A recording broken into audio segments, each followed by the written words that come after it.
As the number of positive LGBT+ characters in gaming grows, it gets harder and harder to pick one's favourites. There are many out there for every shade in the rainbow, and it's important that we honour the freedom that Pride represents to be oneself. From landmark moments to simply brilliantly written, these characters celebrate the diversity of life. I'm Sai for WhatCulture.com, and these are the 10 best LGBT+ characters in gaming history. Number 10. Juhani, Star Wars Knights of the Old Republic. When it comes to queer representation, BioWare have been a real force for good, and so it's not surprising they'll show up several times on this list. And so it seems perfect in retrospect that before they went on to create huge original IPs of their own, they left a mark on one of the biggest media franchises of all time. In Star Wars Knights of the Old Republic, Juhani lives a downtrodden and lonely life. She's a survivor of the near genocide of her peoples and a lower-class immigrant on the world she grew to call home. Her instinctual emotions get the better of her Jedi training, and she assumes that she's destined to join the dark side. The player convinces her to abandon this thought process and beckons her back towards balance. David Gaidia, the game's writer, admitted that the team never asked for permission with writing Juhani as a lesbian woman, but they did tread carefully with it. As such, the character is never too specific with her words, but will express a deep care for the player character before the game's final act,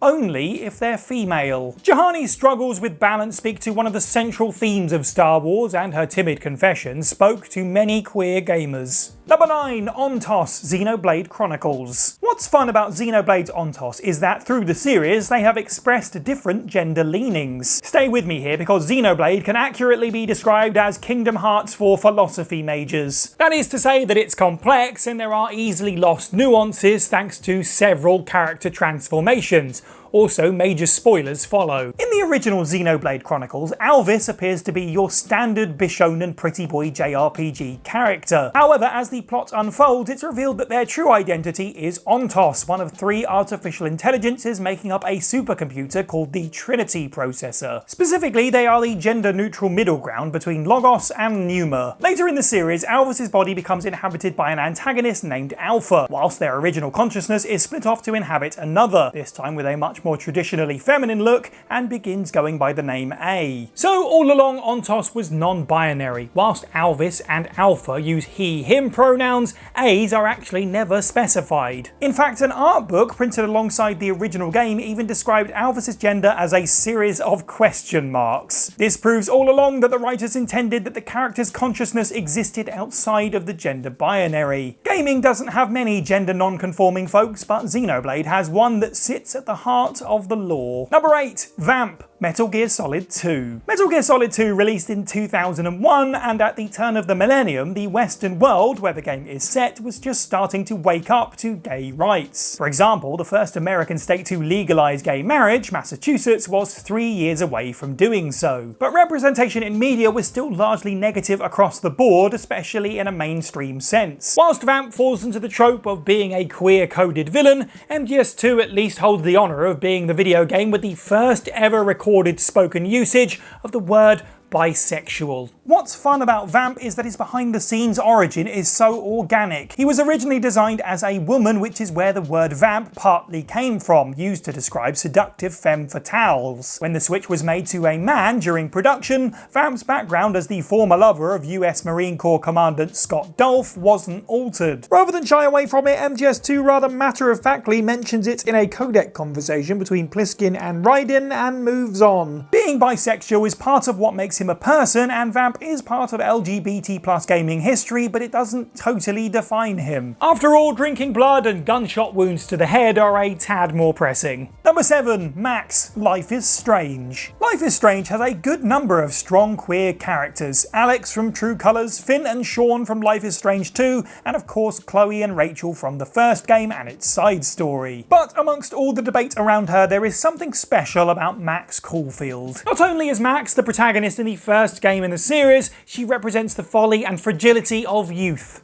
At one point, this time-traveling teenager makes a comment about cute skater boys, and at game's end, she can kiss male friend Warren. Some fans find this to be quite a cold exchange, however, compared to the overwhelmingly positive reaction to locking lips with Chloe at the end of the world. And so the debate rages, what is Max's canon sexuality? But our heroine is an 18-year-old girl, and perhaps the answer doesn't have to be set in stone at this point in her life. Max's ability to openly explore her feelings is honourable, and at this stage it simply feels as though she is still figuring herself out. She's a quiet kid with clearly minimal relationship experience, awakening to the world and her place within it. Max's possible choices in Life is Strange should not divide gamers, but unite them in the relatable hunt for self-identity. Number 6. Steve, Mass Effect. There's a lot of possible romance choices in Mass Effect's galaxy, but players shouldn't overlook Steve. Lieutenant Cortez is a pleasant-mannered and smart man who is easy to fall for. Having suffered the loss of his first husband at the hands of the Collectors, Steve is a tender soul. As such, for all the flirty fun of many romancing options in gaming, this one is a tad more touching. But Steve Cortez holds a special place in this list for being one of the first major romanceable gay male characters in gaming. That might seem like a ridiculous notion. After all, games like The Sims and Fable let you marry whoever you want with no discernible difference.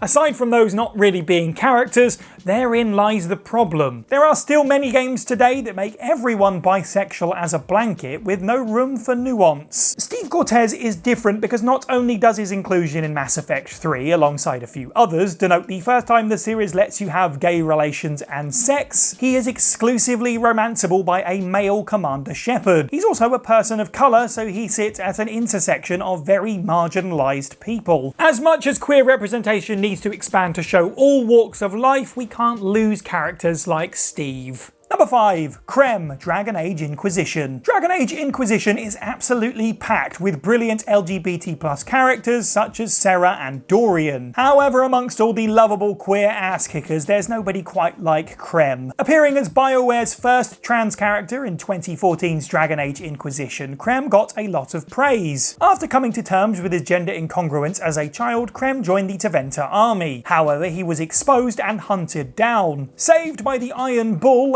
another LGBT+ character in the game, Krem finds himself fighting alongside his new ally and becoming his second in command. Whilst the question was rightfully raised as to why BioWare didn't hire a trans man to play Krem, they at least cast an industry heavyweight in Jennifer Hale, showing they cared about the character's significance. Moreover, they made sure to be in constant contact with queer people to make sure the writing was respectful and correct. Many players don't even necessarily realise Krem is trans on their playthrough, as the sum of the character's identity is more than just being present to use a tired phrase, tick off a box. He serves a purpose to the wider plot, but also to the internal struggles of his comrade, the Iron Bull, representing the importance of personal freedom. Krem remains a shining example on how to best listen to and represent a community. Number 4. DUSA, Hades. Hades is basically top to bottom brilliant. One of the most addictive roguelikes of all time, it keeps players coming back with its Moorish gameplay, rocking soundtrack, and a crisp visual style. But taking a break from slaying monsters and attempting to escape the underworld, player character Zagreus can kick back and have a chat with several Greek legends and gods. One of these is DUSA, as in the Medusa, the Gorgon with a head full of snakes. In Hades, she is literally just a head, in fact, but that didn't stop players from attempting to romance her. DUSA is cheerful, giggly, and sometimes shy around the buff hunk that is Zagreus for good reason. However, when the son of Hades expresses he has feelings for her, DUSA eventually confesses her love for him, but that it doesn't manifest in an intimate way. LGBT+ is a wide encompassing spectrum, so for a video game to touch on an asexual or aromantic character is always nice,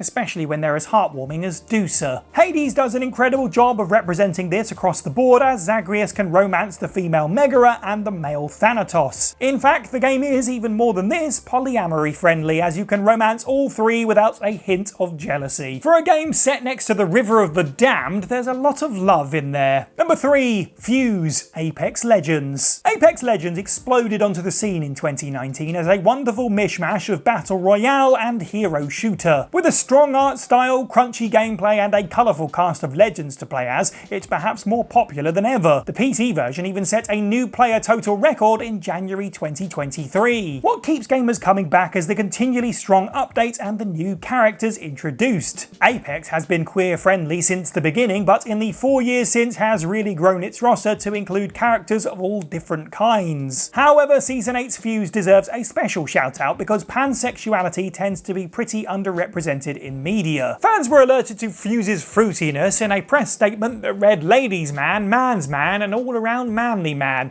In response to curious fans, writer Sam Gill confirmed that indeed Fuse is pansexual. For those that would like a definition, whereas bisexual tends to be defined as attraction to two or more genders, pansexual refers to an attraction to people regardless of their gender. Basically, Fuse's sexuality is just like his mannerisms. If he's having a good time, he's golden. He exudes charisma and machismo, has a tendency to blow things up and ask questions later, and one can even argue that he's a decent representation for differently abled folks thanks to his prosthetic arm. What a guy. Number 2. Erica, Catherine. Catherine is Atlas's totally nuts puzzle game about sheep-related nightmares, sex, and a long-standing friends group shooting the breeze in the same bar night after night. Erica might be a controversial pick for this list, as her story is one that can be viewed with a few negative connotations. The thing is, that's what makes it closer to the living trans experience. Trans joy is real, but no journey comes without its speed bumps. For example, the player character Vincent and company have known Erica since before her transition. As such, there is still the occasional slip-up on their behalf in terms of pronouns and the questionable way they view or talk about her when she's not around. Most of this comes from Vincent himself, who spends the game ignoring his friend's advice and cheating on his fiancée. In short, he's an asshole. The game isn't mocking Erica, it's calling out people like Vincent who make no effort to consider the feelings or perspective of others around them. Additionally, the barmaid makes reference to suffering the same strange nightmares that supposedly only haunt men. It serves as a sad stand-in for the nature of dysphoria, despite Erica's outwardly chipper personality and the realistic struggle of transition. In summation, Erica is not some perfect, untarnished article. She has a past, constant reminders of it, and she forges on in spite of it, making her character one worthy of praise. And number 1, Ellie, The Last of Us. Video games have gotten a lot better over the years with including gay characters, but there are still very few openly queer protagonists. Thank goodness we have Ellie Williams. Whilst the first The Last of Us game is largely played from the point of view of Joel, Ellie's immunity to the cordyceps virus makes her the most important piece of the puzzle. In the sequel, she takes her space as an equal parts playable character. This Spitfire, who endeared everyone with her quick wit and the tragic loss of her innocence, is not only the main character of the overarching The Last of Us narrative, she's the beating heart of the series. Between these, of course, came the DLC for the first game, Left Behind, confirming that such a major character from one of the biggest games of all time was a lesbian was a brilliant thing that can certainly be credited with opening up people's willingness to explore this subject matter more in the medium. It's no surprise that the 9-episode first season of The Last of Us TV adaptation paused the action to play out this iconic scenario beat for beat. The Last of Us 2 sees Ellie grow into a young woman who finds herself in one of gaming's most touching lesbian relationships. Ellie Williams is a gay icon in gaming who will continue to be looked back on as a watershed moment. And speaking of moments, if you'd like to continue celebrating Pride with us, why not check out this video I made last year running down the most powerful moments in LGBT+ gaming history. Do leave a comment down below about your favourite queer characters. This is of course all subjective, and don't forget to like and subscribe. You can head over to WhatCulture.com for more content every day. I've been Cy for WhatCulture, and happy Pride.